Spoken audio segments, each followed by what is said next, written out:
So when it comes to the subject of abortion, the other side wanted me to make it clear that they're not all fire and brimstone. It's not them putting shame on you or yelling at you or throwing all this judgment and fire on you. Instead, their viewpoint towards abortion is something a little more pensive, okay? They want to let you know that this isn't meant to make people feel bad about themselves or to cast darkness or fear, anger, and hate on people. It's really meant to educate them and just let people know what's going on a soul level with regards to abortion. So they're saying that this is not meant to cast judgment, but more of an educational type of video, okay? Compliments of the other side, because I channeled the whole thing.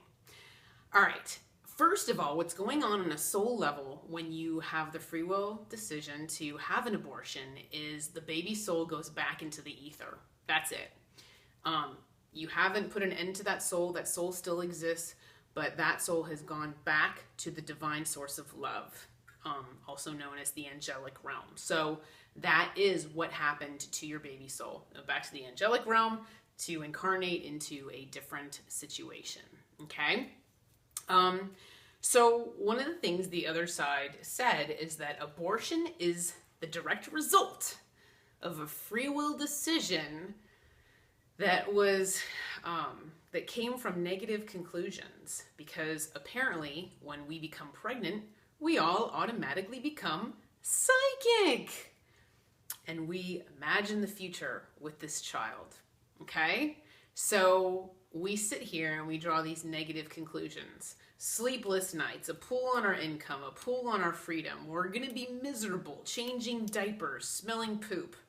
So all of a sudden, our fear kicks in, our ego kicks in, because we're afraid of the future and we're embarrassed. Maybe we're too young and we're embarrassed to tell our parents. We're embarrassed to tell our friends that we got pregnant out of wedlock or whatever society is currently dictating at the time. Okay? So all of a sudden, we start assuming, okay? So number one, we assume the outcome. I know what happens when we assume. Make an ass out of you and me, right? Because we're psychic. We know what's going to happen, right? Now, the other side is challenging this, and they're saying, how do you know you're right? How do you know that the pregnancy scenario you are envisioning is, in fact, correct? And this is where they're challenging you. They're saying, how do you know this child isn't going to bring you unconditional love? And as you get older, you are just going to really, really appreciate this child more and more as time passes. Whereas maybe it wasn't the ideal situation in the beginning, but it turned out to be ideal later. Okay? What if money's tight? You're like, there's no way I can have this kid. I can't afford this kid. Okay? So maybe you struggle for a couple years, and then the other side, where universal energies do have the ability to support you on your path, by the way, but the other side brings forward an amazing job opportunity for you where you're able to work from home, less hours, tons of money, and take care of the child from home. Maybe your life just got easier. So universal energies rose up to support you in that. Suppose money was uber tight and your child grew up to be a professional athlete and you did not have to worry about anything. They bought you a house, they took care of you in retirement. That child turned out to be a blessing now, didn't they? So life is like a box of chocolates. You never know what you're going to get, okay? So the other side is saying, don't assume. Don't assume the outcome.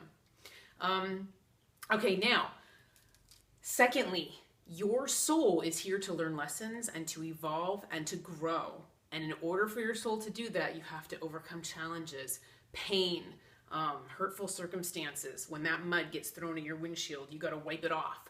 But your soul is learning and evolving and growing as a result of all those challenges. So perhaps you getting pregnant was part of your life plan. It was meant to teach your soul virtues, right? Because we're all here to learn virtues, because that gets us closer to the divine.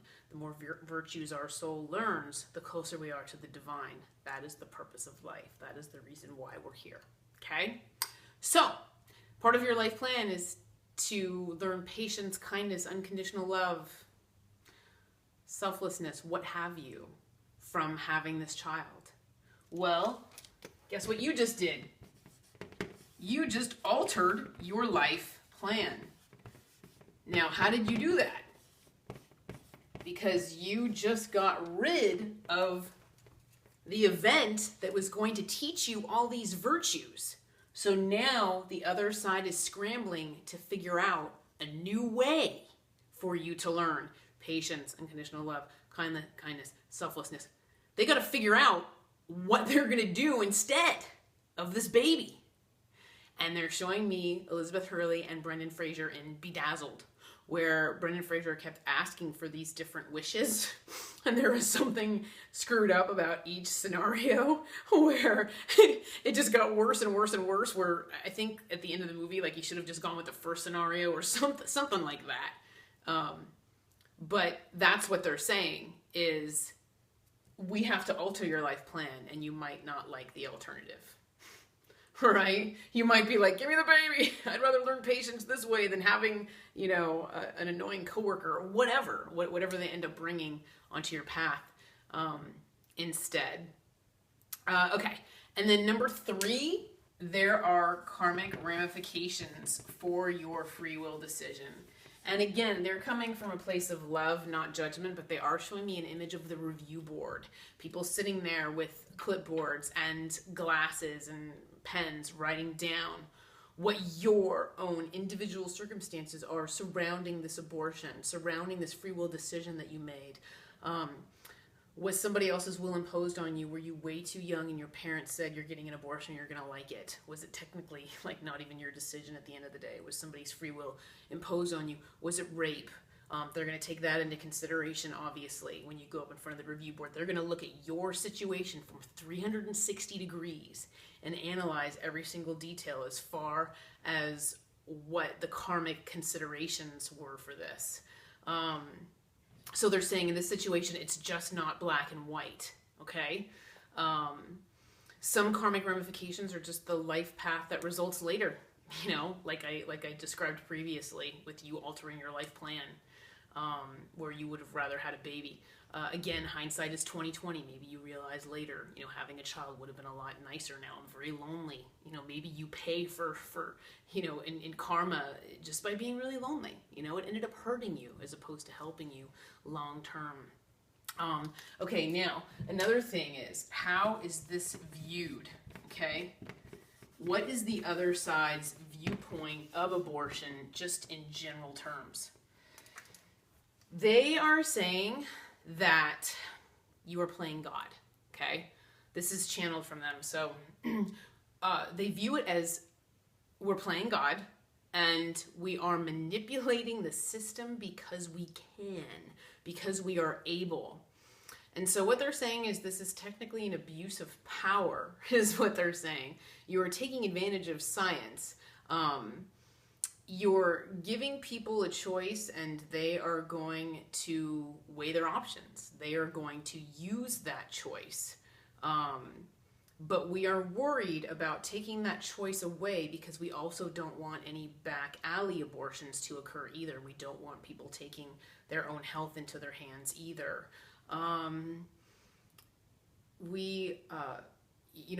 again, people are making assumptions. They're assuming that they won't get into being a parent. They're assuming that they won't embrace being a parent. Again, they're just making too many assumptions. They're making fear-based decisions. They're making pride and ego-based decisions. We would prefer, they're saying we would prefer adoption. What you're doing with adoption is you are overcoming your fear and you are overcoming your pride and ego from walking around and exposing yourself to judgment. But they're saying, again, you are preserving life. So ultimately, we do prefer people to deliver the baby, even if you just give him or her up for adoption. Again, we're not all fire and brimstone. There's more than one way to skin a cat.